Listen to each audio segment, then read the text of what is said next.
اللہ کریم سب سے بڑا ہے۔ نبی اکرم نور مجسم صلی اللہ تعالی علیہ وسلم اللہ کے محبوب مطلق ہیں۔ ہم اللہ کے بندے ہیں اور رسول کائنات کے غلام ہیں صلی اللہ علیہ وسلم۔ ہمارا ایک بہت بڑا تعارف ہے، عباد الرحمن کہا ہے اللہ تعالیٰ نے اپنے بندوں کو۔ ہمیں کہا ہے کہ تم بہترین امت ہو۔ اللہ کریم نے اعزازات سے نوازا ہے۔ جن لوگوں کے پاس اتنی بڑی نسبتیں ہوں، اتنے بڑے حوالے ہوں، اتنی بڑی طاقتیں ہوں، ان کے پاس ظاہری طور پر اگر لوگوں کا جتھا نہ بھی ہو اور ظاہری طور پر اگر مال و اسباب وقتی طور پر نہ بھی ہوں، اقتدار، عہدہ اور بڑے لمبے چوڑے نعرے ان کے پیچھے نہ بھی لگ رہے ہوں، تو یہ بہت بڑا تعارف نہیں کہ اللہ کے بندے ہیں اور رسول کریم کے غلام ہیں؟ اور کیا یہ تعارف جینے کے لیے، زندہ رہنے کے لیے اور گردن اٹھا کر جینے کے لیے بہت بڑا تعارف نہیں؟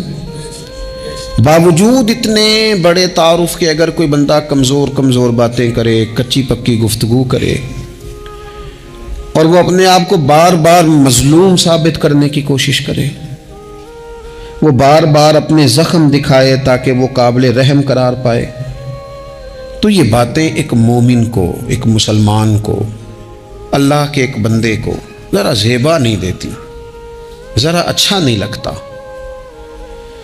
مسلمان اعصابی طور پر، ذہنی طور پر، نفسیاتی طور پر ایک طاقتور قوم ہے۔ مسلمان وہ قوم ہے جو مرعوب نہیں ہوتی، یہ روب دکھاتی ہے، روب۔ ہم وہ لوگ ہیں کہ جن کے اکابرین سوئے بھی ہوتے تھے، نہ سوئے ہوتے تھے حضرت عمر، لیکن ان کو سوئے ہوئے دیکھ کر بھی لوگ کانپا کرتے تھے، اس لیے کہ شیر تو شیر ہی ہوتا ہے نا، وہ سویا ہو تو پھر بھی شیر ہی۔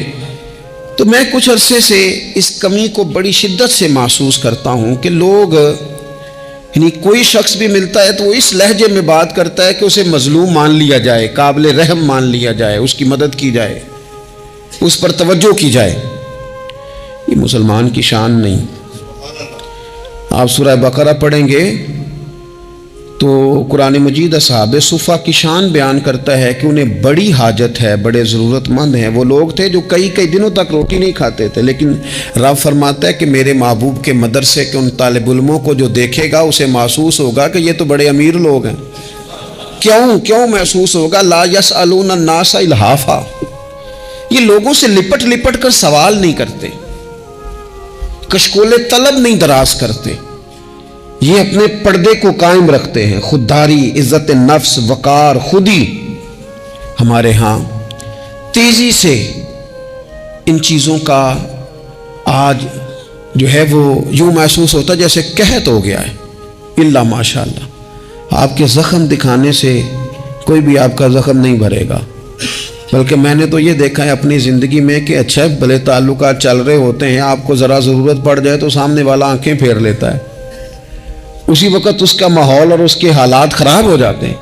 اس لیے اپنا سارا بھروسہ، اپنی ساری توجہ، اپنی سوچوں کا مکمل مدار صرف اللہ رسول کی ذات کو بنائیں، اور اس انداز میں بنائیں کہ کون دیتا ہے دینے کو تو چاہیے، دینے والا ہے سچا ہمارا نبی۔ اور یہ ذہن بنائیں زندگی میں کہ رب رسول کی بارگاہ سے 2 قطرے بھی مل گئے تو دنیا بھی بن جائے گی، آخرت بھی بن جائے گی۔ اس لیے ادھر ادھر دیکھنا تھوڑا کم کریں۔ اور بالخصوص آج اپیل کروں گا، استاد اپنے شاگردوں کو، پیر اپنے مریدوں کو، باپ اپنی اولاد کو بڑی بڑی باتوں کا سبق پڑھائے، بڑی بڑی باتوں کا۔ اقبال نے شکوہ کیا ہے، اقبال کہنے لگے شکایت ہے مجھے یا رب خدا بندان مکتب سے، یہ جو انہیں کہتے ہیں کہ جناب پڑھ جاؤ گے تو روٹی اچھی ملے گی، یہ انہیں کہتے ہیں پڑھ جاؤ گے تو کار میں بیٹھو گے، پڑھ جاؤ گے تو کوٹھی بنا لو گے، یہ کیا سبق پڑھا رہے ہیں بھلا؟ ان کو تو تم بڑے بڑے باتیں بتاؤ، انہیں کہو پڑھو گے تو دنیا میں حضور کے دین کا انقلاب برپا کرو گے، تم ان کہو کہ تم پڑھو گے تو تم ایک پورا ملک چلاؤ گے، تم انقلاب برپا کرو گے، اٹھ باندھ کمر کیوں ڈرتا ہے، پھر دیکھو خدا کیا کرتا ہے۔ اقبال کہنے لگے یہ تم کیا سبق پڑھا رہے ہو کہ روٹی صحیح مل جائے گی، چندہ اکٹھا کرنے کا طریقہ آ جائے گا؟ کہنے لگے شکایت ہے مجھے یا رب خدا وندان مکتب سے، سبق شاہی ہے اور بچوں کو دے رہے ہیں خاک بازی کا، اڑنے والی تعلیم تھی اور یہ انہیں رینگنے کا سبق پڑھا رہے ہیں۔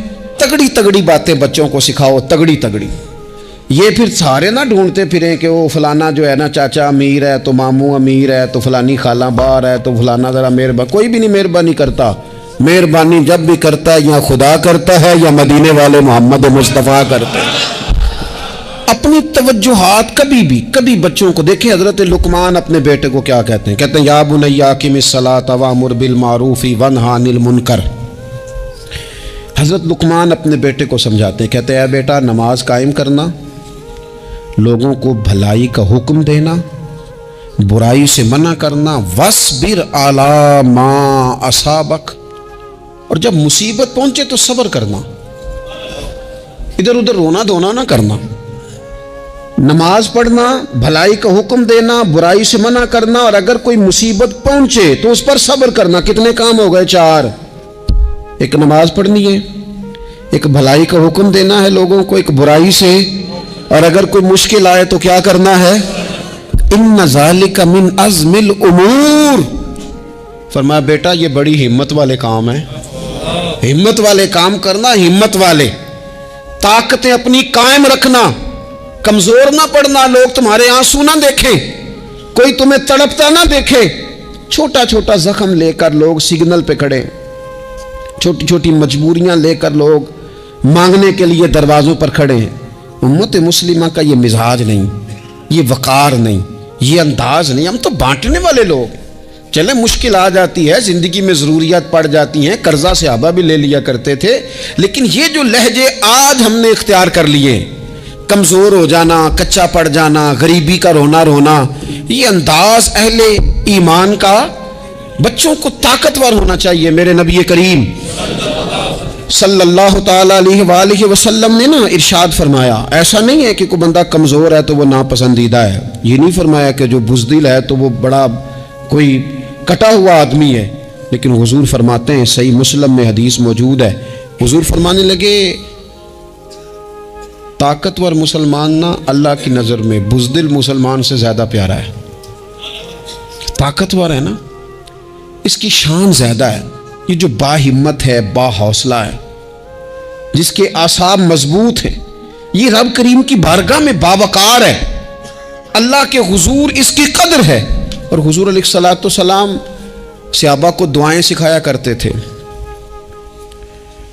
اور تعلیم امت کے لیے خود بھی حضور وہ دعا فرمایا کرتے تھے، کہتے تھے اے اللہ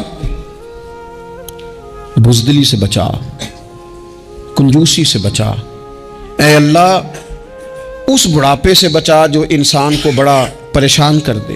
حضور دعائیں مانگا کرتے تھے۔ دیکھیں بیمار انسان ہو جاتا ہے، اگر وہ سوچے نا رب کی طرف سے ہے تو پھر بیماری کا لوگ بڑا مزہ لیتے ہیں، کیونکہ جب بندہ بیمار ہوتا ہے تو نفسانی خواہشات ساری ختم ہو جاتی ہیں۔ اور میں اکثر دوستوں سے کہتا ہوں کہ بعض چیزیں ایسی ہیں جو وجد میں لے آتی ہیں بندے کو، اگر وہ غور کرے تو۔ آپ یہ حدیث پاک سنیں، حضور علیہ السلام نے فرمایا بیمار کے ساتھ ضد نہ کرو کہ ضرور کھا، ضد نہ کرو، اس لیے کہ اللہ اسے کھلا بھی دیتا ہے، پلا بھی دیتا ہے۔ اب جب کسی کو پتہ چلے کہ میں بیمار ہوں تو رب مجھے کھلا پلا رہا ہے تو مجھے بتائیے بیماری کتنی پیاری لگے گی، بیماری میں کتنا سرور آئے گا۔ پھر تو انسان ہمیشہ چاہے گا کہ مجھے وہ چیزیں ملیں جو مجھے اللہ تبارک و تعالیٰ کی بارگاہ کے قریب کر دیں۔ دوسری بات یہ ہے کہ میدان میں جب انسان اترتا ہے نا تو اسے ایک بات اپنے ذہن میں رکھنی چاہیے کہ جیت اور ہار یہ اللہ تعالیٰ کے دست قدرت میں ہے، لیکن جب وہ لڑے تو جیتنے کے لیے لڑے۔ ہمارے ہاں نا بہت سارے لوگ لڑنے سے پہلے ہی ہارے ہوئے ہوتے ہیں، میدان میں نکلنے سے پہلے ہی وہ کمزور باتیں کر رہے ہوتے ہیں، ابھی سفر شروع نہیں ہوتا، وہ کہہ دیتے ہیں نہیں جناب آپ کی بات تو ٹھیک ہے پر کیسے ہوگا، کیوں کر ہوگا، لوگ تو آج کل چلتے ہی نہیں، بڑے مسئلے خراب ہیں۔ اور پھر کچھ لوگ ایسے ہیں جن کی باتیں سن کر بندے بیک گیئر لگا لیتے ہیں، اور میں نے دیکھا باتیں کرنے والے وہیں رہتے ہیں اور کام کرنے والے کہاں سے کہاں چلے جاتے ہیں۔ یہ یقینی نہیں کہ جیتیں گے، لیکن جب میدان میں اترے نا تو پھر ہمیشہ جیتنے کے لیے اتریں۔ کوشش کریں کہ میں نے اس انداز میں نکلنا ہے کہ میں نے نہ جیتنا ہے۔ حضرت مولا علی شیر خدا کرم اللہ تعالی وجہ الکریم سے کسی بندے نے پوچھا حضور آپ ہر میدان میں کامیاب کیوں رہتے ہیں؟ فرمانے لگے جیت ہار تو رب کریم کے دستے قدرت میں ہے، لیکن جب میں اترتا ہوں نا میدان میں تو میں دشمن دیکھ کے پہلے ہی فیصلہ کر لیتا ہوں کہ میں نے اس کے پیٹ میں خنجر مارنا ہے کہ گلے پہ، میں جیتنے کے لیے میدان میں اترتا ہوں۔ تو آپ دیکھ لینا دیواریں ہلتی رہتی ہیں اور در کانپ جاتا ہے، علی کا نام سن کر اب بھی خیبر کانپ جاتا ہے۔ کیوں کہ کہتے ہیں میں ذہن بنا لیتا ہوں کہ میں اسے کاٹ کے لاؤں گا، میں ڈرتا اور سہمتا ہوا میدان میں نہیں اترتا۔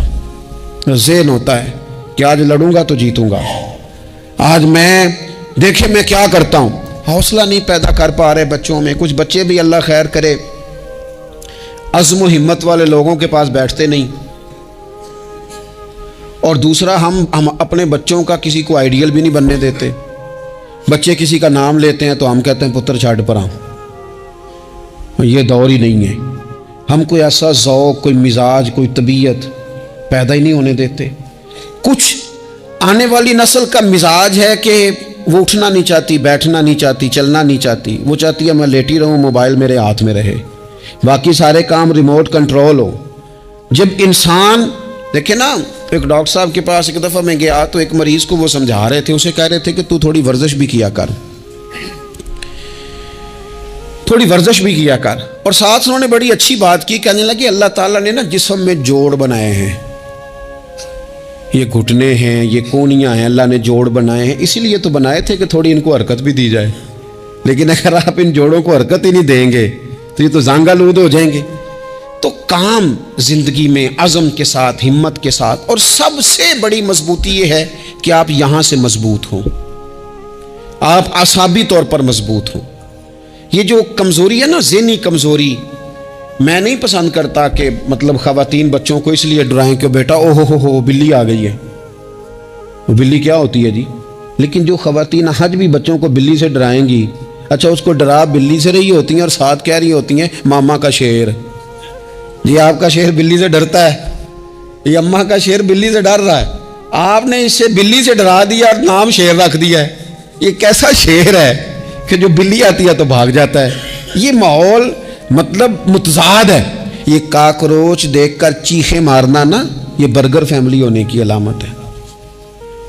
چھپکلی دیکھ کر نا چیخیں مارنا، یہ امیر گھروں کی علامت ہے، پڑھے لکھے لوگوں کی علامت۔ یہ کیا مذاق ہے؟ جو قوم چھپکلی سے ڈرتی ہے، کاکروچ سے ڈرتی ہے، اور جو لوگ کہتے ہیں اوہ یہ جناب یہ تو اندر میرے وہ آ گیا، ٹوکا تو یہ کھا جائے گا، تو یہ قوم انقلاب برپا کرے گی، یہ میدانوں میں نکلے گی۔ بڑے خوبصورت انداز میں ویڈیو بنا کے تو اس کو شیئر کیا جاتا ہے کہ وہ جی قربانی والے دن بکرا ذبح ہو رہا تھا تو بچہ رو پڑا۔ کیا بات کرتے ہیں آپ؟ یہ جہاد کرے گا بچہ کل کو جو بکرے ذبح ہونے پہ روتا ہے؟ اعصابی مضبوطی ذہنی طور پر مضبوط کب ہوتی ہے؟ جب انسان اخلاقاً مضبوط ہوتا ہے، اس کی طبیعت وزادار ہوتی ہے، اس کا مزاج اسے مضبوط کرتا ہے۔ آپ ایک حدیث دیکھیں، ترمذی میں موجود ہے، حضور علیہ الصلوۃ والسلام نے فرمایا جب اللہ تعالیٰ نے زمین کو پیدا کیا تو زمین ہلنے لگی، تو اللہ نے پہاڑوں کو میخیں بنا کر، قلعے بنا کر زمین میں لگا دیا تو زمین ٹھہر گئی۔ فرشتے فوراً عرض گزار ہوئے کہ مالک تیری سب سے طاقتور مخلوق یہ پہاڑ ہیں؟ فرمایا نہیں، لوہا جو ہے نا وہ پہاڑوں سے بھی طاقتور ہے، کیونکہ لوہا پہاڑ کو کاٹ دیتا ہے۔ یا اللہ پھر لوہا سب سے طاقتور ہے؟ فرمایا نہیں، آگ اس سے بھی طاقتور ہے۔ کیا آگ سب سے طاقتور ہے؟ تو فرمایا نہیں، پانی بھی ہے۔ کیا پانی طاقتور ہے؟ فرمایا ہوا بھی ہے، جو پانی کا رخ پھیر دیتی ہے۔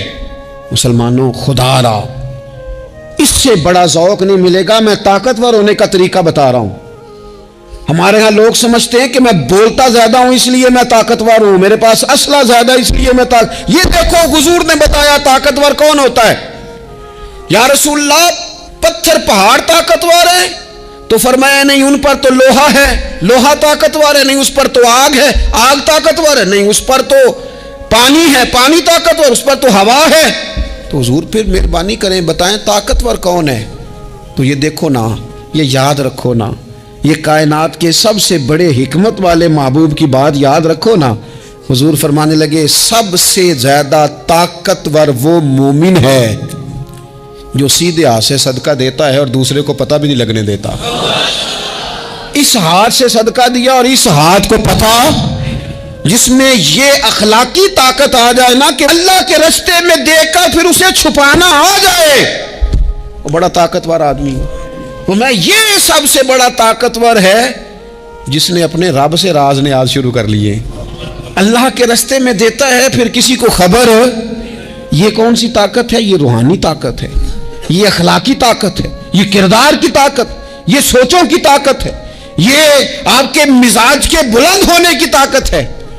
لیکن اگر مسجد میں ٹائلیں لگوا کر بھی ایک ٹائل پہ نام لکھوا لیا ہے، اگر کہیں تعاون کر کے بھی کہا میرا ذکر کرو، کوئی خدمت کر کے کہا میرا نام لو، پھر آپ کمزور ہیں، پھر آپ طاقتور نہیں ہیں، پھر آپ نے بزدلوں جیسا کام کیا، پھر آپ نے وہ رنگ اختیار کیا ہے جو شاید آپ کو ذہنی طور پر بڑی کوفت میں مبتلا کر دے۔ تو اعصابی طاقت، اعصابی قوت، آپ دیکھیں حضرت صدیق اکبر رضی اللہ تعالیٰ عنہ، حضور نے تربیت کی تھی نا۔ میں ذمہ داری سے کہتا ہوں کہ تعصب کی اینک نہ کسی نے پہنی ہو، ورنہ کائنات میں عشق کی داستان ختم ہو جاتی ہے جناب صدیق اکبر پر۔ جو پیار انہوں نے مدینے والے محبوب سے کیا ہے کوئی کر ہی نہیں سکتا۔ اور ہر وقت کی جدائی، ہر وقت کی، یعنی بیٹھے بیٹھے نا حضور کے وصال کے بعد بیٹھے بیٹھے حضرت صدیق اکبر اٹھ کے نا تو ایک رستے پہ چلنا شروع ہو گئے۔ کسی نے پوچھا ابو بکر کہاں جا رہے ہو؟ کہنے لگے یار ایک دن نا محبوب 2-3 دن کے لیے کہیں گئے تھے، اس رستے واپس آئے تھے۔ جنہاں دے دل بر جانی وچھڑن کون روے پھر تھوڑا، اے سب روگاں دا روگ محمد جس دا نام وچھوڑا۔ پریشان ہوں تو دل کر رہا ہے پتہ نہیں یہاں سے آ نہ جائیں۔ اتنا زیادہ محبوب کی غلامی اور نبی پاک کی محبت کا ذوق، لیکن اعصابی طور پر مضبوط کتنے تھے؟ حضور کے وصال کے بعد جس بندے نے اپنے پروں کے نیچے پوری امت کو سنبھال لیا ہے نا، اس کا نام بھی ابو بکر صدیق ہی ہے۔ ایسے ایسے سنبھال لیا، سب سنبھال، دکھ سب سے زیادہ لیکن سنبھالا۔ کوئی زکوٰۃ کا منکر پیدا ہو رہا ہے، کوئی ختم نبوت پہ حملہ کر رہا ہے، کوئی کچھ ہو رہا ہے، کوئی کچھ ہو رہا ہے، ابو بکر صدیق نے فرمایا سارے لشکر روانہ کرو۔ جہاں جہاں حضور نے فرمایا تھا جہاد کرو، فرمایا جو ایک رسی بھی زکوٰۃ کی نہیں دے گا وصول کریں گے۔ لوگوں نے کہا حضور حالات بڑے اور طرح کے ہیں، کیسے کام چلے گا؟ حضرت عمر جیسے دلیر بندے بھی کہنے لگے جناب یہ نظام کیسے چلے گا؟ تو ابو بکر صدیق فرمانے لگے عمر تجھے تیری ماں روئے، تم بڑے مضبوط مزاج کا تھا، یہ مجھے کیا پیغام دے رہا ہے؟ فرمایا عمر یاد رکھ اگر میں مدینہ منورہ میں اکیلا بھی رہ گیا اور جنگل کے درندے میرا آ کے گوشت بھی نوچ کے لے گئے تو پھر بھی میں ان اصولوں پر کھڑا رہوں گا جن اصولوں پر مدینے والے رسول نے مجھے کھڑا کیا ہے۔ ذرا گنجائش نہیں، ہم یہاں سے مضبوط لوگ ہیں، یہاں سے ذہنی بلندی، ذہنی پختگی، یہ حسن ہے زندگی کا۔ یہ کیا بات ہوئی؟ پرسوں فیصلہ کوئی اور تھا، سویرے پروگرام کوئی اور بن گیا، کل فلانے کا مرید تھا آج مجھے فیض نہیں ملا ادھر جا رہا ہوں، پرسوں فلانے کو استاد بنا بیٹھا تھا آج میرا پروگرام بدل گیا ہے، کل میری سوچیں اور تھیں آج میری سوچیں اور ہیں۔ جو قوم ساری زندگی تعین ہی نہ کرے وہ کام کیسے کرے گی؟ جو رستے کا آغاز ہی نہ کرے وہ منزل پر کیسے پہنچے گی؟ تو کمزور باتوں سے نکلیں، بزدلانہ سوچوں سے باہر آئیں، طے کریں زندگی میں یہ کچھ ہم نے کرنا ہے۔ میں نے کہا ہے نکلے میدان میں جیتنے کے لیے، پھر رب کی مرضی ہے، پھر اللہ کی مرضی ہے۔ ساری زندگی صحابہ پر قرض رہا، قرضے بھی رہے، خدمتیں بھی ہوتی رہی، جہاد بھی ہوتے رہے، ڈیوٹیاں بھی ہوتی رہیں, سارے کام ہی ہوتے رہے. ہمارا یہ مزاج ہے, ایک دو کھا گیا ہے ساری خوشیاں ہی گئیں, بس سارا کچھ ختم کر بیٹھتے ہیں. تو تھوڑی سی نا مضبوط دیکھیں. اچھا یہ حضرت ابو بکر کا حال ہے, تو جناب عمر کی کیفیت کیا ہے؟ کلمہ پڑھتے ہی حضرت عمر نے فرمایا یا رسول اللہ, جب آپ سچے, قرآن سچا, اسلام سچا, تو چھپ کے نماز پڑھنے کا کیا مطلب ہے؟ فرمایا ابھی تعداد ہی کوئی نہیں, 40 تو مسلمان ہیں. عرض کی حضور مہربانی کریں نا, آپ صرف اجازت دیں. 20 لوگوں کی صفیں بنا دی گئیں. ایک صف کے آگے حضرت عمر ہیں, ایک صف کے آگے حضرت امیر حمزہ ہیں. جناب عمر کہنے لگے چونکہ آپ اللہ کے رسول ہیں تو لہذا نماز بھی آج اللہ کے گھر میں پڑھی جائے گی. تو حضرت عمر بیت اللہ شریف کے بیچ کھڑے ہو کے نعرہ لگاتے ہیں, فرماتے ہیں میں عمر ہوں, تم مجھے بھی جانتے ہو, میرے باپ کو بھی جانتے ہو, تم میرا قبیلہ بھی جانتے ہو, میں نے پڑھ لیا ہے محبوب کا کلمہ. اب جس نے بچے یتیم کرانے ہو اور اپنی بیوی بیوہ کرانی ہو وہ آئے اور مجھے روکے. یہ محبوب اللہ کے ہیں اور گھر بھی اللہ کا ہے, تو نماز بھی آج اللہ کے گھر میں پڑھی جائے گی. جب تک انسان یہاں سے طاقتور نہیں ہوتا. پھر بات آئی سیدنا عثمان غنی کی. میں پہلا وہاں اونا رنداں تو جنہیں کھلی بغاوت کی تھی ہے, پورا قبیلہ اور طرف ہے. عثمان تیرے گھر میں مال ہے, دولت ہے, وزاداری ہے, لوگ سارے کیا کریں گے, والد مخالف, چچا مخالف. حضرت عثمان غنی جیسے آدمی کو پکڑ کے باندھ دیا گیا گھر میں. پر عثمان غنی کہنے لگے میں ان بزدلوں میں سے نہیں ہوں جو محبت بھی کریں اور اظہار بھی نہ کر سکیں, جو دعویٰ بھی کریں اور پھر ان کے اندر طاقت اظہار بھی نہ ہو. فرمایا تم جتنا باندھ سکتے ہو باندھ لو, تم اپنی دولتیں, حکومتیں اور اپنا جاہو جلال سنبھال کے رکھو, ہم نے تو غلامی کا فیصلہ کر لیا ہے. اور پھر کی غلامی انہوں نے. اور جہاں تک بات ہے شیر خدا حضرت علی المرتضیٰ کی, حضرت علی المرتضیٰ شیر خدا کا تو یہ حال تھا کہ ساری زندگی میدان میں رہے. ایک دن حضور نے صرف فرمایا کہ آج آپ کو نہیں لے کے جانا, آپ تھوڑا نا میرے نائب بن کر. حضور کسی نہ کسی کو نائب بنا کے مدینے میں چھوڑ کے جائے, ایک دن صرف کہا نہیں لے کے جانا. تو حضرت مولا علی رونے لگے, کہنے لگے حضور میں بچوں کے بیچ رہوں, عورتوں کے بیچ رہوں, میری تلوار کو زنگ لگ جائے گا. حضور مجھے تو گھوڑے پہ بیٹھنا پسند ہے. اچھا میں آپ کو ایک اور بات بھی عرض کروں, پہلے بھی میں نے کہا تھا پھر کہتا ہوں, کچھ لوگ پڑھے لکھے ہوتے ہیں بہادر نہیں ہوتے. حضرت علی کے علم کا بھی کمال عروج پہ اور بہادری بھی پورے عروج پہ. زندگی نا بہادر لوگوں کی ہوتی ہے.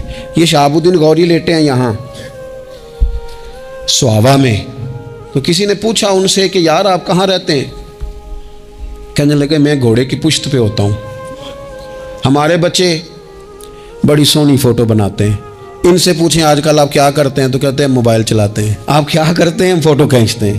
آپ کیا کرتے ہیں؟ کہتے ہیں وہ نا مجھے ایسا عجیب مسئلہ ہے موبائل کا کہ بچوں کی نا مطلب میں کئی دفعہ سوچتا ہوں کہ اگر انہیں کچھ 4 گھنٹے موبائل سے علیحدہ رہنا پڑا نا تو ہو سکتا ہے کہ ان کو ڈاکٹر کو بھی دکھانا پڑ جائے, اتنی کو بری حالت ہو گئی.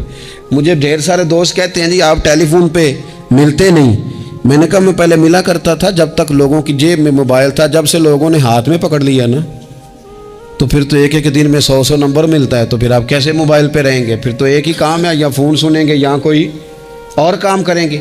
تو تھوڑی سی ہمت والی زندگی گزاریں. بزدلانہ باتیں, کمزور باتیں ہمارے بچوں کو بھی کمزور کر دیں گی. یہ کچھ نہیں کر سکیں گے. حضرت سیدنا عبداللہ بن زبیر رضی اللہ تعالیٰ عنہ, یہ مدینہ منورہ میں پیدا ہونے والے سب سے پہلے بچے ہیں. حضرت سیدنا ابو بکر صدیق رضی اللہ تعالیٰ عنہ کے نواسے ہیں.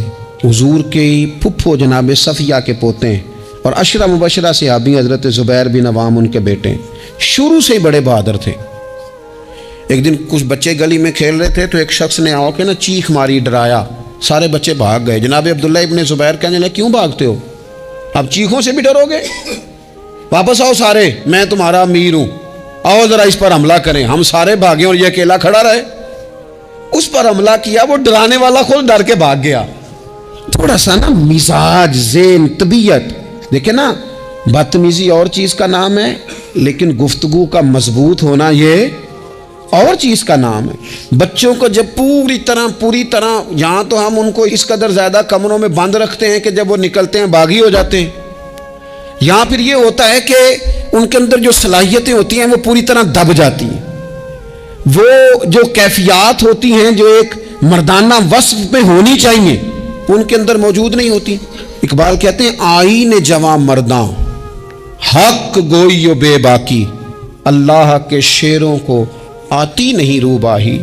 اور یہ جو سہمے دوست ہیں نا، بالخصوص غریب طبقے سے، ان سے میں عرض کروں گا کبھی کسی کی گاڑی دیکھ کر مروب نہیں ہونا، کبھی کسی کے مہنگے کپڑوں کے روب میں نہیں آنا، کبھی نہیں۔ حالات کے سہمے ہوئے لوگوں کو بتا دو حالات بدل جاتے ہیں، ایک جیسے نہیں رہتے۔ کبھی کمزور نہ پڑیں اور جگہ جگہ اپنے دکھ بھی نہ بتائیں، جگہ جگہ اپنے دکھ نہ بتائیں، ہمت کریں، ہمت کریں۔ وہ ایک شاعر نے کہا تھا کہ با ہمت لوگ کبھی ہارا نہیں کرتے، یا وہ جیت جاتے ہیں یا کچھ سیکھ جاتے ہیں۔ وہ نا میدانوں میں رہتے ہیں، کمزور نہ پڑیں۔ یہ جو اتنا لمبی لسٹ بن گئی ہے نا، اتنی لمبی لسٹ مانگنے والوں کی، اتنا لمبی فہرست ہو گئی ہے ہر سگنل پہ، ہر چوک میں، ہر رش والی جگہ پہ، یہ بتاتی ہے کہ لوگ اس کو آر ہی نہیں سمجھتے، کمزوری نہیں سمجھتے، طاقت والا مزاج۔ حضرت عمر بہادر تھے تو بہادر لوگوں کو پسند بھی بڑا کرتے تھے۔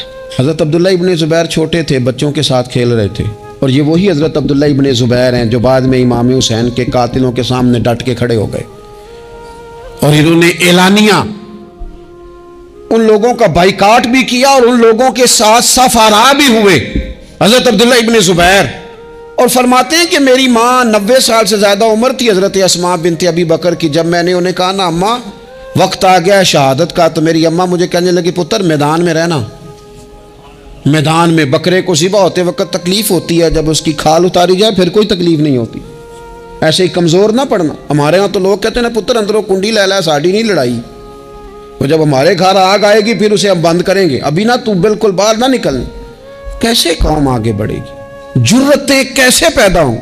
اور جو کچھ کہہ نہیں سکتے وہ منوائیں گے کیسے؟ جو بات کرنے کی طاقت نہیں رکھتے وہ اپنا منوائیں گے کیسے؟ حضرت عبداللہ ابن زبیر رضی اللہ تعالیٰ عنہ اپنے دوستوں کے ساتھ گلی میں کھیل رہے تھے، جناب عمر فاروق آ گئے۔ حضرت عمر فاروق کا جلال تھا، بچے ان کو دیکھ کے دوڑ گئے، حضرت عبداللہ ابن زبیر کھڑے ہیں۔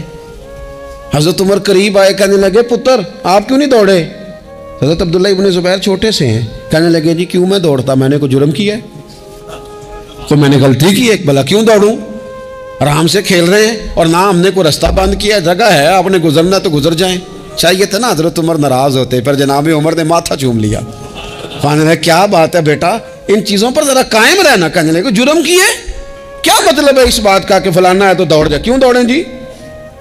تو ہم نے جو قوم کو سکھانا شروع کیا ہے نا، دیکھیں فقر اور چیز ہے، درویشی اور چیز ہے، سادگی، لیکن ظلم سہنا اور چیز ہے۔ دنیا میں قتیل اس سا منافق نہیں کوئی جو ظلم تو سہتا ہے بغاوت نہیں کرتا۔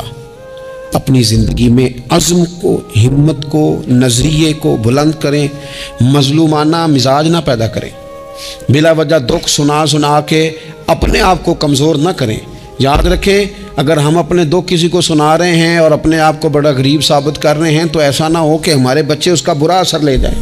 خودداری سے جینا سکھائیں، عزت نفس سکھائیں، ہر وقت گھر کے اندر، کلاس کے اندر، اپنے دوستوں کی جمعیت کے اندر کمزور باتیں نہ کریں، رو دھو کے وقت نہ گزاریں۔ رونے سے بھی رات گزر جاتی ہے، ہنسنے سے بھی رات گزر جاتی ہے، ناشکری سے بھی دن بیت جاتا ہے اور شکر سے بھی، لیکن بس بات اتنی ہے کہ شکر والوں کا ذرا صحیح بیت جاتا ہے، ہنسنے والوں کا ذرا صحیح بیت جاتا ہے۔ زندگی میں عزم کے ساتھ، ہمت کے ساتھ لوگ جس حال میں مرنے کی دعا کرتے ہیں، معاذ اللہ، لوگ جس حال میں مرنے کی دعا کرتے ہیں، ہم نے اس حال میں جینے کی قسم کھائی ہے۔ اللہ تعالی ہمیں سمجھنے کی توفیق عطا کرے۔ آخر دعوانا ان الحمدللہ رب العالمین۔